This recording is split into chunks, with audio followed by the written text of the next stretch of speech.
Mhm. What's up, everybody? It's your girl, Tishay, and I'm in the building with none other than Artisha. How are you doing? I'm okay. How are you? I'm good. Good. You're so pretty. Oh, thank you. You are as well. Thank you. So how have you been? I'm okay. I'm okay. In spite of some of the things that have been going on, just in life, I'm okay. God is good. That's good. God is good. So tell me about Locks of Strength. Locks of strength. All right. If you will allow me to kind of give a little bit of background history. Please. Yes. Okay. So the formation of Locks of Strength, the background story, is in 2016. I was diagnosed with stage 3 breast cancer. I was 34 years old, married, full time supervisor in corporate America, 3 young children, the whole nine, right? All the things that go along with that. And the diagnosis, of course, kind of hit me by surprise. Um, I went through a whole lot of things as far as with dealing with that cancer journey, and a part of that cancer journey and my treatment regimen included chemotherapy. Of course, someone that knows whenever you go through chemotherapy, you lose your hair.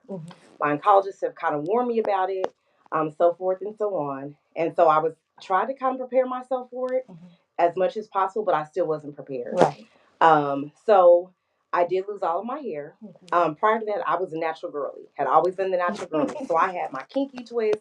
Even though I worked in corporate America, I still had a certain style, right? A certain look, even with the natural hair.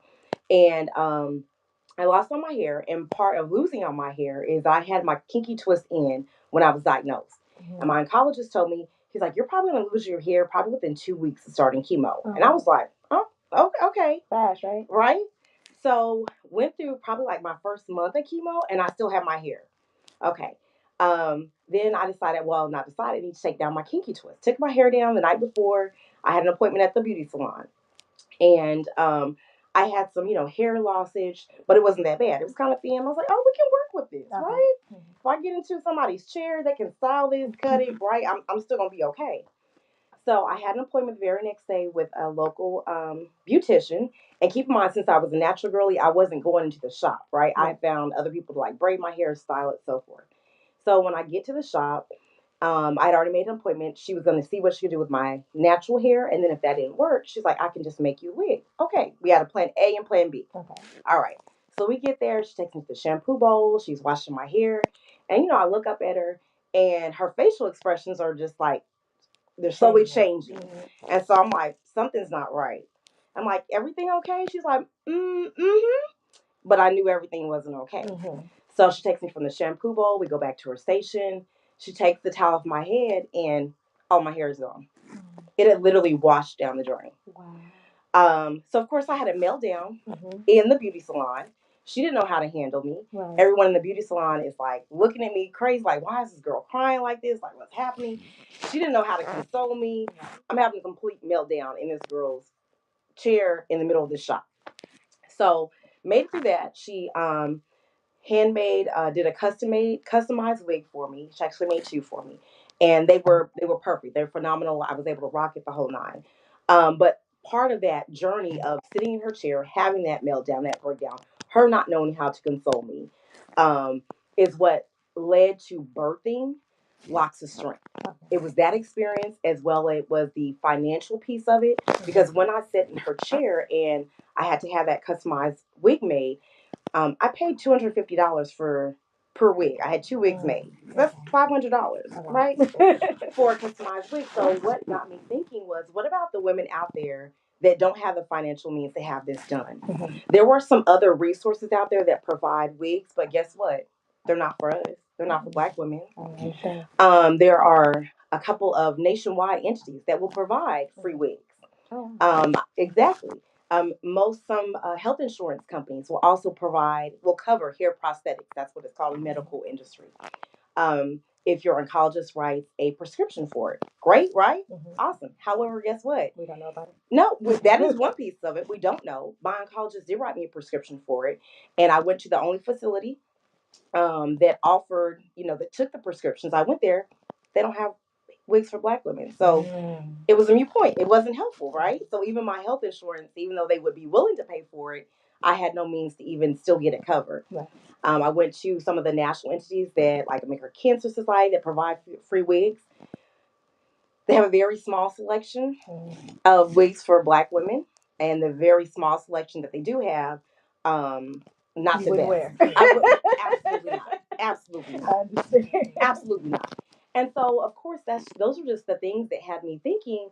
I was like, what about these women out here like me trying to get through everyday life, right? And you want to look your best. You know, when you look good, you feel good, Right. right?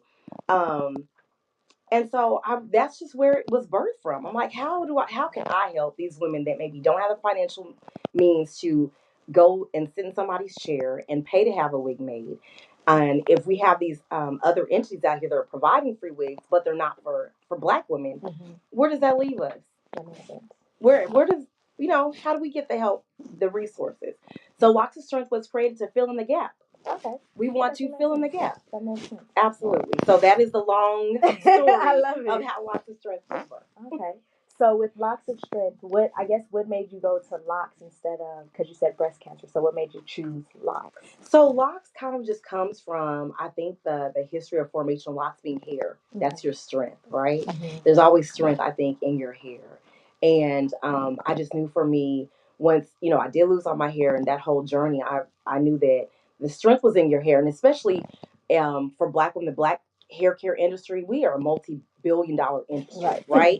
Because, and we know just as Black women, how much we take care of our hair, how much we put into our hair from products and just the care itself.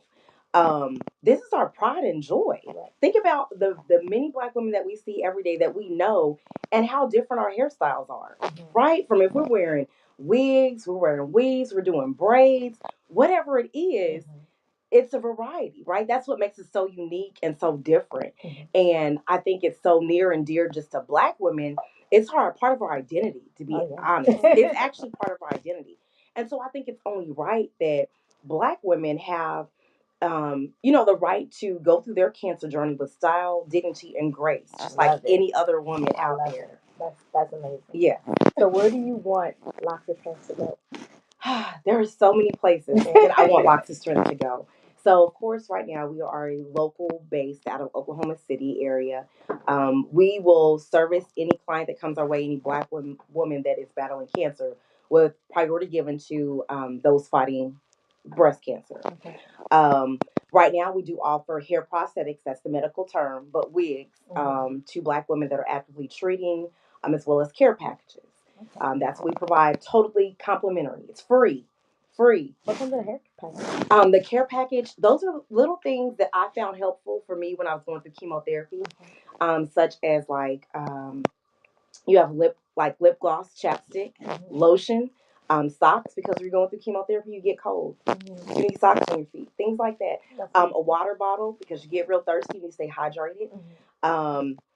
I think some little makeup, like little kind of samples, just to make you feel kind of, pretty some days when you put on makeup. So just little things like that I found very helpful to me. Also, there's a journal in there, so you can write down your thoughts when you're kind of going through that journey. So those are some small things that are in that little care package. That's beautiful. Do you guys have like a big sister program or something like that? No, not currently. Okay. Not currently. We do not. So right now we offer the hair prosthetics, the wigs, and then we offer the care packages.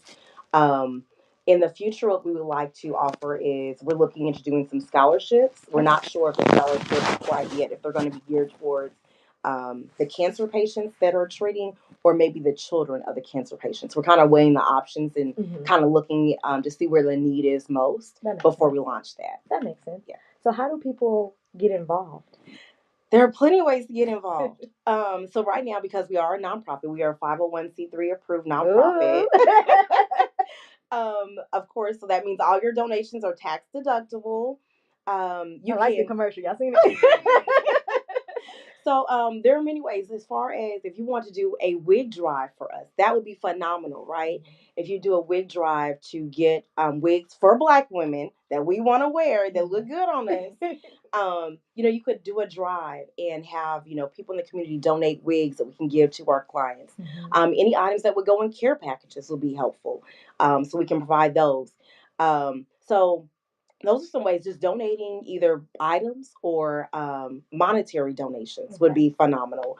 We did have a fundraiser plan for this coming weekend. We did have to postpone it. It will be scheduled for later on in the summer. Okay. So once we have that date secured, I'll be able to share that. But definitely, if anyone is interested in like helping, volunteering, just supporting, check us out. We are on social media. Platforms such as Facebook and Instagram. It's Locks, LOCS, no K, of Strength. Our website is currently under construction right now, but you can catch us on social media. Okay. What is the major change that you've had to go through since you started Locks of Oh, since starting Locks of Strength, that's a great question. Strength? I think a lot. I think initially, and I'll be honest, I kind of set on the idea of Locks of Strength for a few years. Mm-hmm. A few years.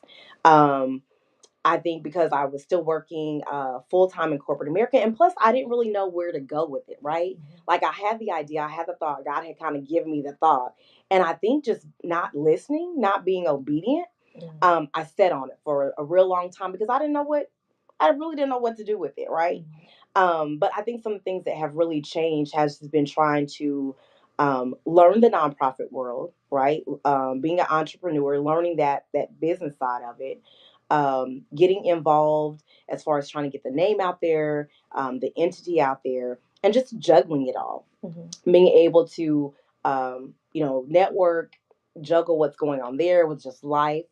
I think those are kind of like the major things, just trying to be able to balance it all. Okay. Yeah. So how do you go from basically being someone who would be a client to being the owner? So, like, you know what I'm saying? Like, Yeah. how does that feel for you? Like, to be the Um, strength that it's people already need? surreal. It's surreal. And it's very empowering. It's very empowering because Because it's beautiful to see you here, you know? thank, Like, yay! thank you, right? But I think it's very empowering for me and it's humbling. Just because any client that comes to me with anything, not with anything, but when they come to Locks of Strength, I understand exactly how they feel. Mm-hmm. I know how it feels from the diagnosis to the treatment to the aftercare. I know every single step and how someone may feel. I've done all the things. I did chemotherapy, I did radiation, I had surgery. So any piece of that, like I've had to partake in. So I think I'm able to just have a way to connect with any client, which has been, I think, helpful. Um, Definitely, I think it's been really helpful because I am able to connect with people, and I truly understand like what they're going through. Right. And even when some clients I've gone with them to some doctor's appointments, Oh, wow. because I don't mind, right? So Because you are the big sister. I guess so. I think because I realized too while I was going through my treatment when I would go to chemotherapy. Thank God I had a husband, my spouse with me, to every single chemotherapy, every single treatment I had, he was right there in the chair next to me. But I would look around that room, and I'm looking at people that didn't look as healthy as I did through that journey, and they had no one there with them. And that like broke my heart, right? I'm looking and I'm like, you are fighting for your life right now, like literally. And you don't even have someone to come and sit with you for a few hours in the chair just to ask, are you okay? Do you need anything? I mean, of course they have nurses there, right? But that's their job. But you literally don't have anyone else to come and be here with you just to show that they're there, right? Um, and so that just completely broke my heart. And so I think that's part of why another reason why Locks of Strength was created and formed to help fill in that gap. Because if you need someone to go to the doctor appointment with you, or you may not need support in that way, and that's fine. But guess what? Since this is all new to you, you may not know what questions to ask. Right. So when I speak to clients and they, I kind of ask a little bit of history, like, well, what stage, were you diagnosed, what type, that kind of thing. I give them like a list of questions to ask their doctor for follow up. Because a lot of times we don't know what to ask, and you don't know what you don't know. Right.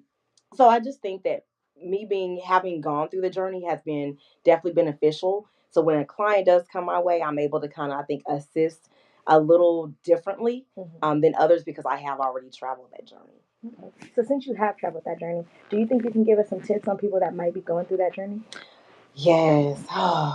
Yes, yes, yes. And so since it's so dear, um, and close to my heart, absolutely. Um, and I am a, if you haven't already been able to figure it out by now, I'm a woman of faith. Yes. Okay. I'm a woman of faith. God is a healer and he is a provider. Trust me, I believe that. I accept that wholeheartedly. As far as going through your journey, I think put God first. You put God first. Like I said, I'm a woman of faith. So you have to put your trust and your faith in God. Um, but while doing that, I also believe that faith without works is dead. So you have to be active in it. So ask all the questions. Do your own research. When you get that diagnosis, it's okay to get a second opinion. It's definitely okay to seek a second opinion. Look at all the alternatives that are out there. So don't just accept maybe one regimen, because sometimes I'll be honest with you, when the oncologists are working with you, I think it's trial and error because everyone's regimen is different, right, which is so kind of crazy and unique all at the same time. Because I've met many different cancer patients and their regimen was totally different from mine, even though we may have been diagnosed at the same stage. So it's just so unique and designed per individual. So I would say definitely do your research. It's okay to go for that second opinion. Look into all the alternatives. There are holistic approaches to healing, which is I think more up and coming now and has more research. Look into those things. Get your. I mean, there's so many things, so many tips, but get your rest. Listen to your body. Get your rest. Stay hydrated. Um, Change your diet, because I think one thing that if you're not if it doesn't run, I should say, if you don't have a history of breast cancer in your family, a lot of things that I have researched and found out that drive it are stress, and your diet. Okay. Like those are two main factors. So look at your environment. Look at what you're eating, what you're putting into your body. Change your diet and change your environment. One thing I think that my oncologist told me, because at that time I wasn't overweight, I actually was a good healthy weight. That he looked at everything that was kind of going on in my life and he's like, I think it's stress induced, which is like even more like heartbreaking, like stress, right? Like that's what caused it, right? And so I don't think us really as Black women, I think we're just so used to and accustomed to just keep going in spite of, right? In spite of what's going on in life, in the world, at work, with the kids, at home, in school, we just keep going, right? We just press through with a smile on our face, back like nothing is going on. So we continue to take on and take on and take on until our body starts breaking down and we don't realize internally like what we have bottled up and how it can destroy us internally. So just take heed to that. Know what some of those triggers are, and take care of yourself. That's the number one thing. You have to take care of yourself, because if you don't, your body will react, and it may not be in the way that you want it to. So take care of yourself. That makes sense. Yes. And I do have one more question for you. Absolutely. So you're smiling now, but have you ever had one of those dark days? What would you suggest people do when they aren't as happy or feeling up to themselves? I've had plenty of dark days. Plenty of dark days. When you're not, I think that's when you have to tap in and tune into what you believe in, and you know where your strength comes from. And I know I talked a lot about God, but I know everyone is not a believer, but not necessarily in God, but you believe in something, right? You believe in a higher power, a higher being, and that's fine. But whatever that is, tap into it. Tap into whatever that is and draw your strength from that. I think that's would be the takeaway. Whatever that is, where you draw your strength from, tap into it. Okay. Yeah. Well, I do thank you for coming. I thank you. And I have to give you your flowers, because you are such just a ray of sunshine. You have always been, you continue to be. And you were one of the first places when Locks of Strength first got started, before we started giving out wigs and care packages, the whole nine, we started with just a support group. That's how we started. Okay. And the Tishay show gave us our home. Yay. You gave us our first home, where we housed our initial support groups for cancer patients and their caretakers. And so I just have to thank you, because You've always been that ray of sunshine. You've always been a support Thank since day one. I appreciate you so much. You have continued to support. And I just love and appreciate you so much. I thank you for this opportunity. And hopefully I've been able to share some information. Yes. I appreciate you for having me on today to share just a smidget of what we do, what our mission is. Again, we are just trying to fill in the gap for Black women. We think that Black women should be able to travel their cancer journey with style, dignity, and grace.